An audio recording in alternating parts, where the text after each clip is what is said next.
All right, so today we're going to do something a little different. We're taking a grand tour of the UK, but we're not just hitting the usual spots. Nope, we're going beyond the big city to really dig into what makes the British landscape so British. I mean, we've all seen those classic postcard shots of London, right? The red buses, the palace guards. But what about everything else?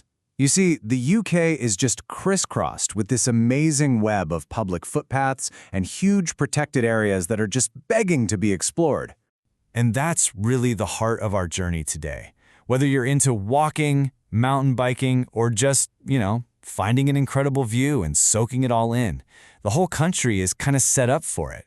There's this deep culture of preservation that's woven right into the fabric of the place.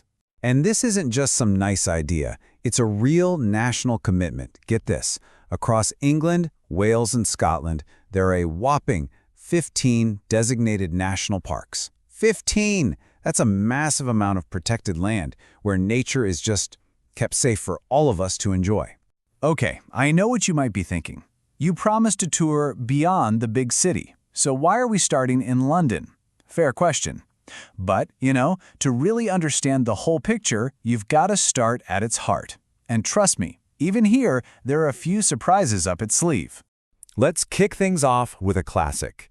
You're looking at one of the most famous clocks on the entire planet. But here's a little fun fact for you. You're not actually looking at Big Ben. Yep, that's right. Big Ben is actually the nickname for the enormous bell inside the clock. The tower itself? That's the Elizabeth Tower, and it was only renamed that back in 2012. So next time you're there, you can be that person who says, well, actually, you hear Big Ben, but you see the Elizabeth Tower. Okay, so from a landmark that's about 150 years old, let's rewind the clock. A lot. Almost 1,000 years, in fact. This is the Tower of London. William the Conqueror built this place, and it's been a fortress, a palace, a prison. It's been center stage for so much of British history. It's where they keep the crown jewels, and it's still guarded by those legendary beefeaters. And this is what's so cool about London. Literally, in the shadow of that ancient fortress, you've got the London Eye, this 443-foot modern marvel that was built for the new millennium. It's the perfect example of how this city lives with one foot deep in its history and the other stepping right into the future. So, London's landmarks are obviously incredible. But hey, we promised a tour of the UK. So let's head out of the city and see how this blend of natural and man-made beauty plays out across the rest of England. And wow, you really couldn't find two places that are more different, but both are absolutely stunning. Way down in Cornwall, you have the Eden Project, these giant futuristic bubbles that look like they've landed from space. Inside, they've got plants from all over the globe. Then you head north, and you're just hit with the raw, wild beauty of the Lake District. And the beauty of the Lake District isn't just some local secret. It's England's largest national park, and its deepest lake, a place called Wastewater, was actually voted Britain's favorite view. I mean, just look at it. It's pretty easy to see why.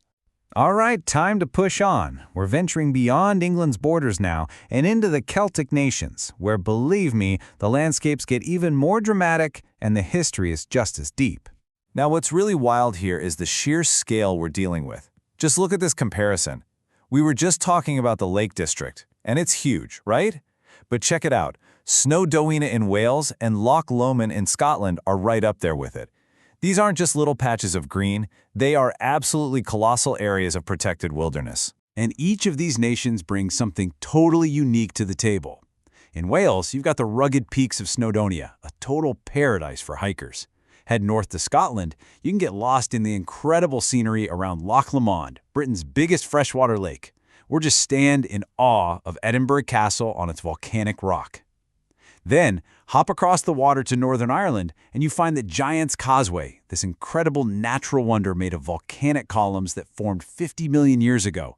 It really looks like something out of a fantasy story. So when you think about all these ancient castles, modern icons, and these vast, wild national parks, it kind of begs the question, right?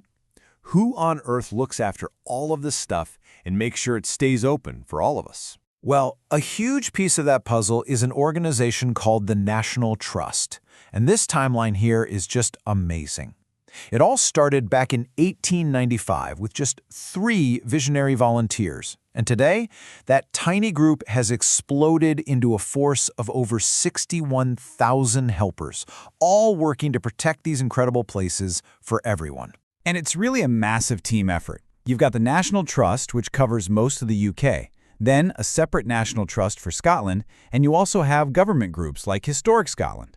They all work together to form this incredible safety net, this network of caretakers for the nation's treasures.